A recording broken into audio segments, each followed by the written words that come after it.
Hello, hello, all my calligraphy kings and queens. Hopefully you were able to attend my chill chat during the Articulate 2021 retreat. If you weren't, this might be new to you. If you did, this is going to be a refresher, but we're going to go through a series of quick videos that will remind you best practices and things to keep in mind as you are working through the basics of modern calligraphy. As a reminder, this is really meant to be fun. It is not meant to be stressful, and try to kick those feelings and just kick back instead.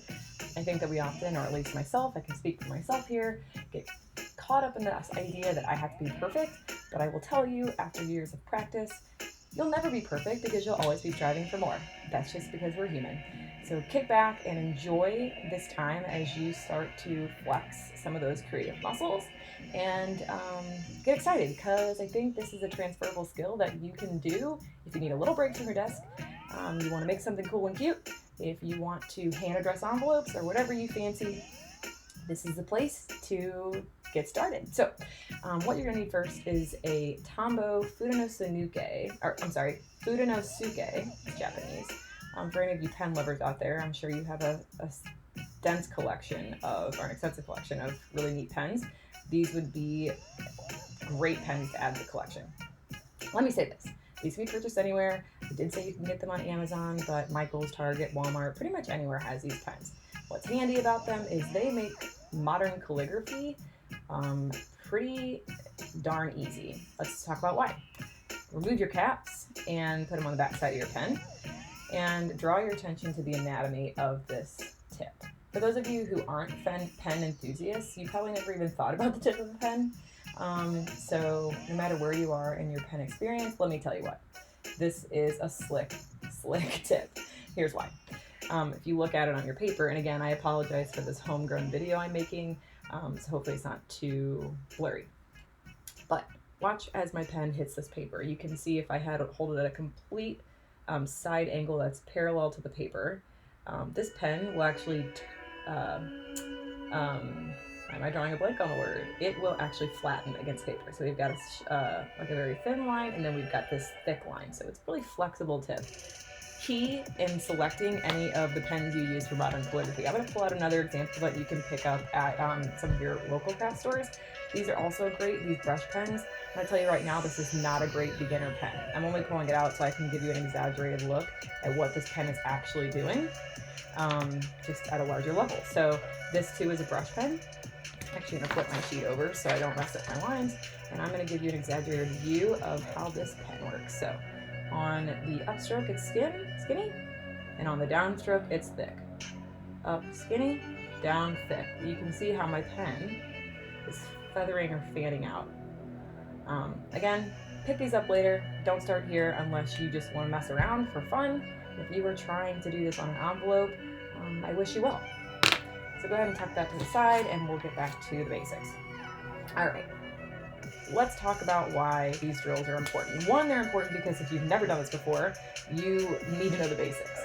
But even down the road, as you become a little more experienced in this craft, you're still going to need to stretch. So if any of you are athletes, or you've at least put on a pair of running shoes before, you'd know that you don't go into a full-on, all-out sprint unless you've at least stretched out your handies and your quads and you've gone for a little light jog. You don't just dive right in.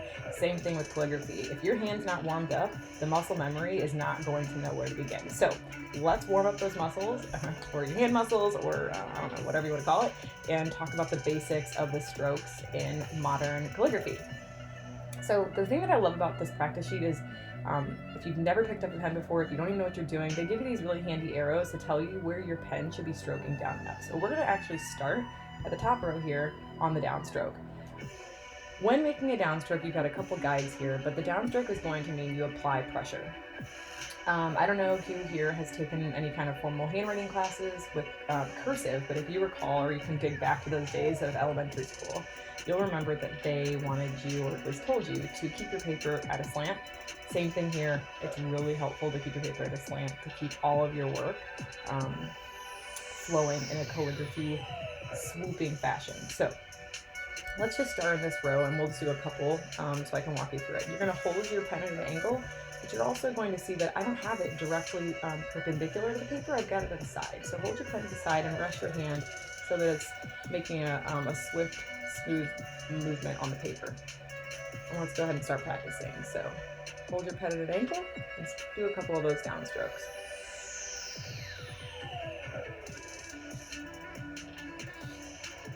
All right, so go ahead and fill out the rest of that line either now or down the road. I'm gonna work here a little faster just so you can see me do each of these strokes. And that will take us into part 2 of our modern calligraphy training. All right, now we've got an upstroke. So you can see the upstrokes are thin. I'm gonna do a couple upstrokes and you're just gonna start at the bottom of these lines instead of from the top. We're gonna work our way up. And again, the arrows will remind you in case you ever forget. So these lines are gonna be a lot thinner than the ones in the previous row.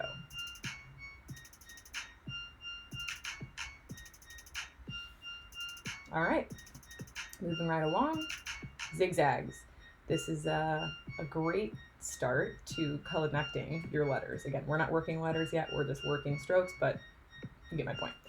You can see the arrows, if you follow them, are gonna go upstroke, downstroke, upstroke, downstroke. So let's give it a try. Upstroke, downstroke. So, sorry, let me try that again. Upstroke, downstroke, upstroke, downstroke. This is gonna be a little bit more of a challenge, so let's try it on our own without a template. The pen doesn't naturally make a downstroke thick that way, so you may have to lift your pen, and that's totally okay. One of the cool things about modern calligraphy versus the ancient art of calligraphy is that you can lift your pen. Again, there are no rules. Rules are meant to be broken in this craft, in this art, so don't confine yourself to rules that don't exist. All right, let's move on to the next one. Actually, let's do a couple more of these just so you can see me breaking rules here.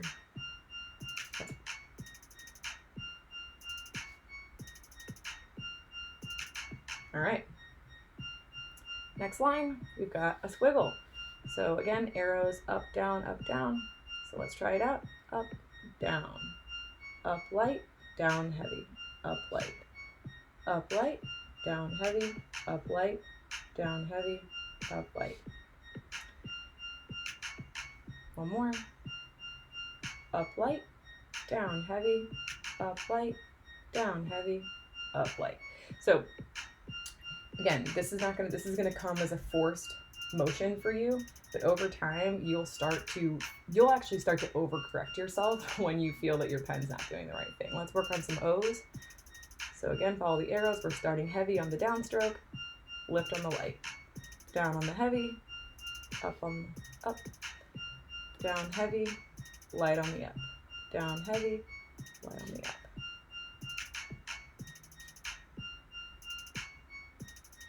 All right. They give you some room to doodle and do as you wish if you feel like you need more practice. For the sake of this video, I'm not going to go down there. I just wanted to show you how to work through this free worksheet that you can get on Tombo's website.